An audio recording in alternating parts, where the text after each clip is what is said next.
Hey guys, welcome back to the channel. Today we are going to learn how we can create this awesome Tic-Tac-Toe game using HTML, CSS and vanilla JavaScript. It's a complete beginner's tutorial. It will be a short one and you will learn a lot of things in this project. So hope you will enjoy this video. So let's get started. So I will start with my HTML part. So for that I have my basic project setup with an HTML file, script.js file and style.css file, and I have attached all of them with my HTML file. So the HTML of this project is very simple, but if you want to skip to the JavaScript part, I will attach my GitHub repo to the description so you can copy the HTML and CSS from there. So for the HTML, we will have a div with a class of game container. Then we will have a div with a class of board. Now we will have 9 divs for those 9 cells. So in order to do that, I will use the emit shortcut. So for that, we will write cell multiply by 9. So it will give you 9 divs. Now on each div, I will add a data attribute of cell with an index number of 0. Now first we'll get the index number of 0. On the second, I will add index to 1, and similarly for all of that. Now why I have added this data property, we will use this data property afterwards in our JavaScript. So pretty much this is our HTML markup. Now we will move towards our CSS part, which is quite simple as well. So let's quickly write up that. So in order to write the CSS, I have added the basic CSS here. So I have added a Roboto font. I have added these root classes, and on body I have given the height of 100 viewport height, display flex, so everything can be centered, and a background of radial gradient, so you can see this on your web page. Now in order to style the game container, what we will do, we will write game container and now display flex, align item center, justify content center, flex direction column and width of 100%. Now we have a board. Now in order to style the board, we will use grid. If you don't have any idea about the grid, so I will attach my playlist regarding grid in the description, so you can check the whole playlist. It's completely about grid. So here we will add display grid, grid template column repeat 3 200 pixel, grid template rows repeat 3 and 200 pixel, and margin of 20 pixel. Now we have to style the cells. On the cell we might have two types of cells. One cell which is empty, one with a class of cross in it and one with a class of circle in it. So first we will style a normal cell. So for cell what we will do, we will add cell, now position relative, border 7 pixel, solid, background color of black, okay, then cursor pointer, and I will add this as a border image. Now I have two types of cells, so what I will do, so I will say cell with a class of cross and I will add after, okay.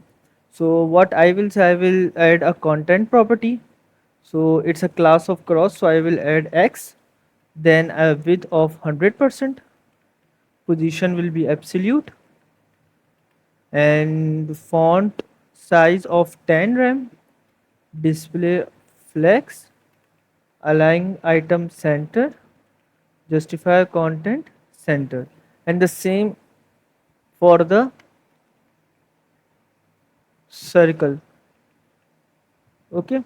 Now the content will be O, and now we have to add a color, so the color of cross will be red and the color of circle will be green. So now if you go to our web page, you can see that we have this on our web page. We have added these classes statically, and afterwards we will add those classes using our JavaScript. So I think this is the best moment, so we will remove this cross and this circle class and we will move towards JavaScript so we can add basic functionality to our app. Before starting JavaScript, first we will add this variable in our script. So it is a possible win combination, and I have added all the possible winning combination here. So what is actually a winning combination? So suppose if a user, which is a circle, adds a circle on 0 position, 1 position and 2 position, so he will win. So I have just added that if a circle is available at 0, 1 or 2, or a cross is available at 0, 1 or 2, so that circle or cross will win. Similarly 0, 3 and 6, so you can see that 0, 3 and 6, so it is also a possible combination for winning the game. So I have added all the possible combination of winning the game. There we have a game state variable, which will be an empty variable. We will save the game state in this array. So suppose a circle was added at the 0 position, so we will add a circle at the 0 position. Now we will have two variables for player, so we will define let player 1 a circle and let player 2 a cross, and we will define one more variable, player turn, and it will be player 1 by default. So here in this variable we have added the player turn. So when the game starts, circle will move the first, circle will play the first move, and then we will change this to cross. Now what we will do, we will select all the cells, let cells is equal to document dot query selector all and cell. So now we will loop on each cell and we will add cell dot add event listener. So we will listen to click, and now what we will do,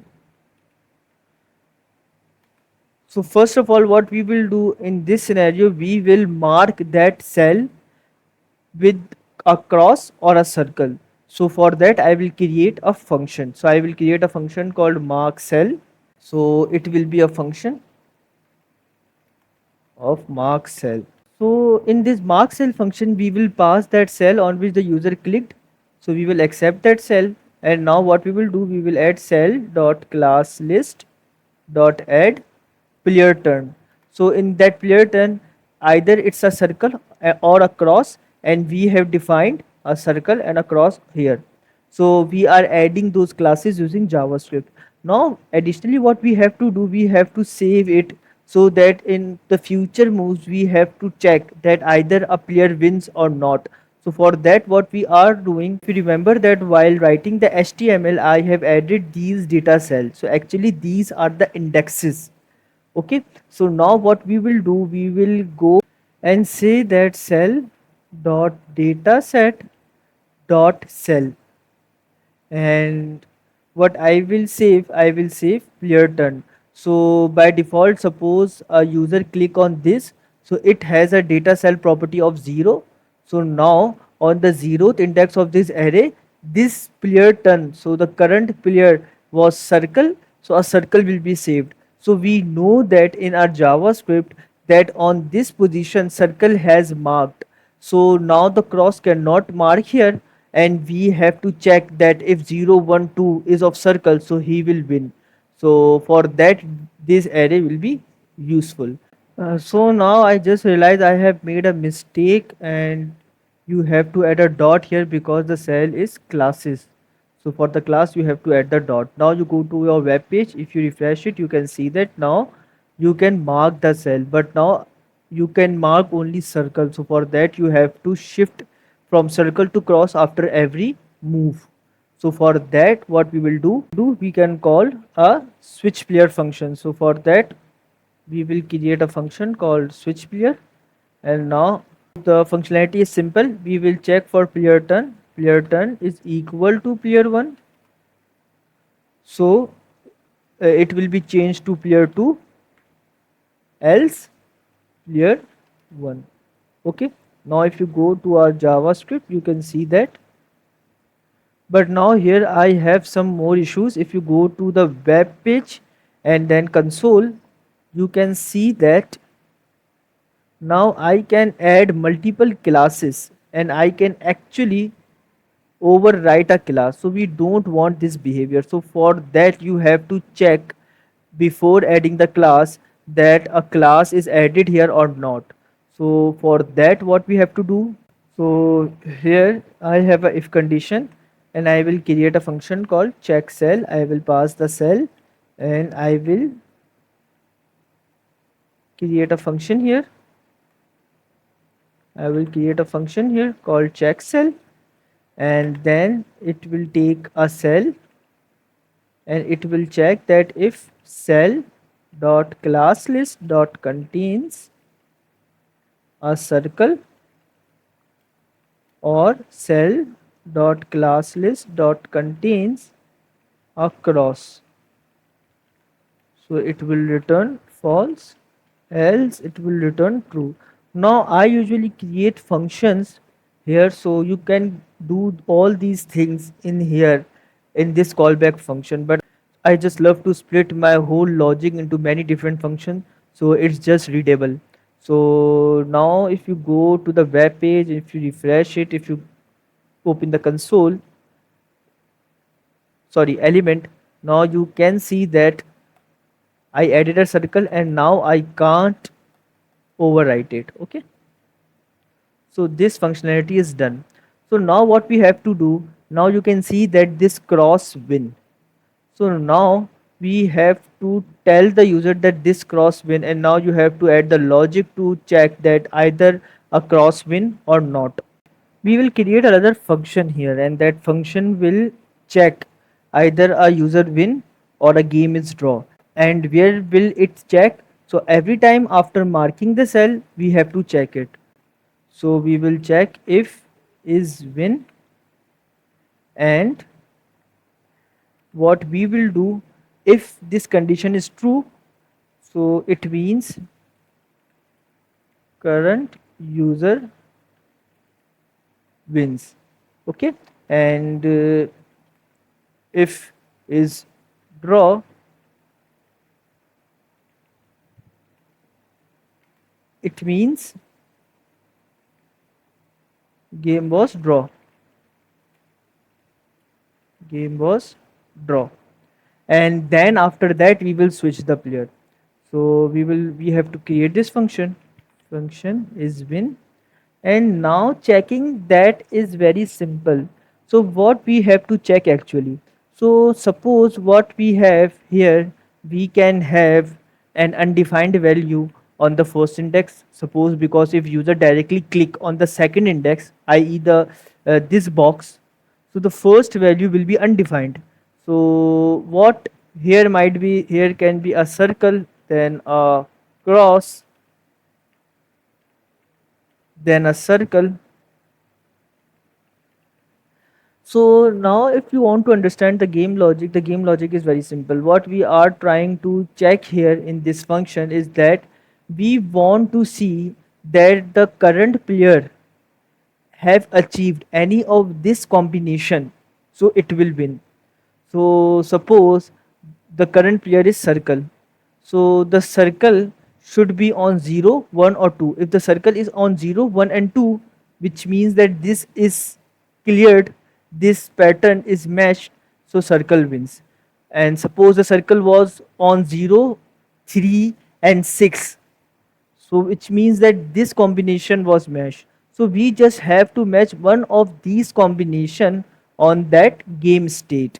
So what you have to do here is that we will create is win a variable here, so we can change it, so user win. Okay, and now we have winning combinations, and we will use sum.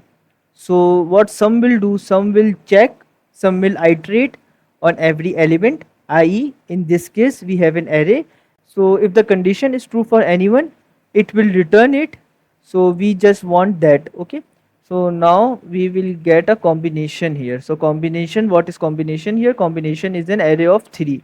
So this is a combination 0, 1, 2, 0, 3, 6. Now what we have to do, we have to check each and every combination and check against game state. So for that we will again iterate on combination dot every. Now we will use every because we want each and every element of that combination to be true, to be matched, in order for this condition to work. And now what we will do, we will have suppose a C variable here, and then we will go to game state C and equals to player turn, and user, in this case I will return user win. So if you find this logic a bit confusing, you can comment down below and I will try to explain it in the comment section. But it is a very simple logic, and if you know how some and every function works, you will know why this logic works. Okay, so now we can add a console here, console.log, and you can write player win, and you can write player turn. Now in order to check it, first we have to comment this code.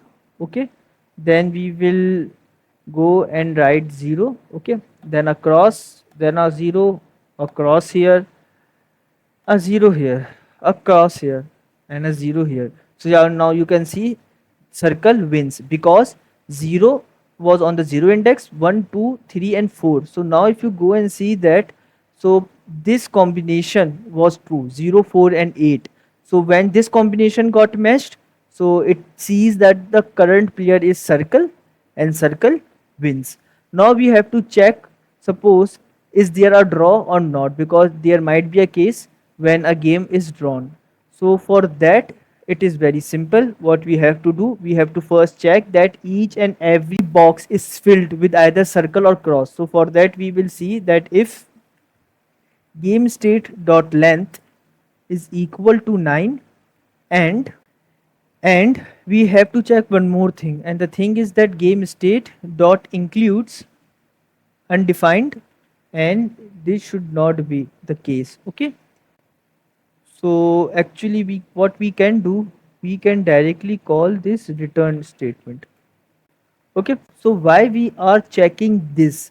So because by default when we have an array and we are adding a circle or a cross at the third index, so the 0, 1 and 2 index will be undefined because there are no value. But when I get the length of that array, it will be 4, but there was only one circle class in it, rest were undefined. So we don't want that. So suppose if a user added a circle or a cross here, so if you go and check the length, it will be 9, but these are all undefined. So in order to protect our logic from this condition, we have added this. So now we will add console.log game draw here for now.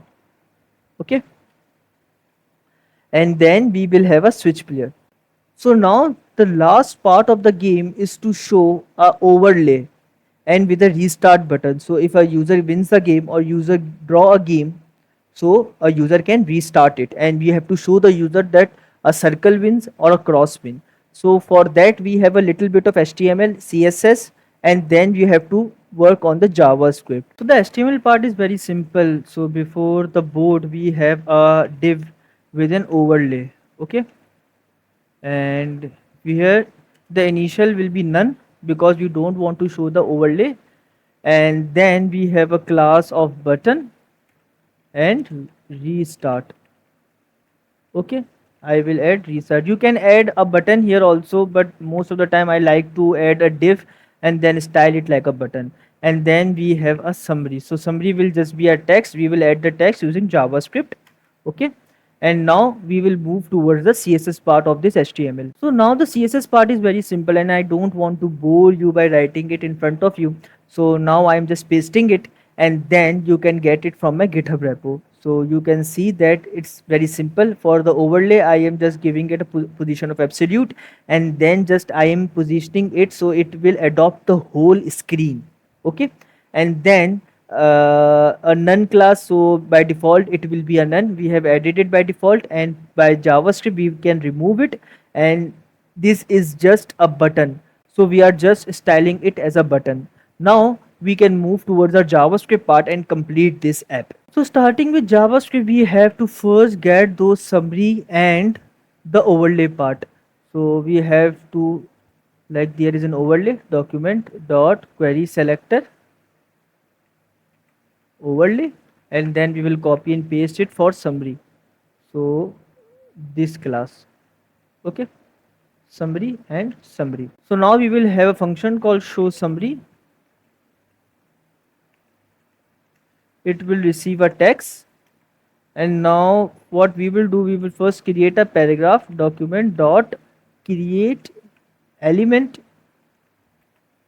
It will be a paragraph. So then we will add p dot inner text is equal to this text.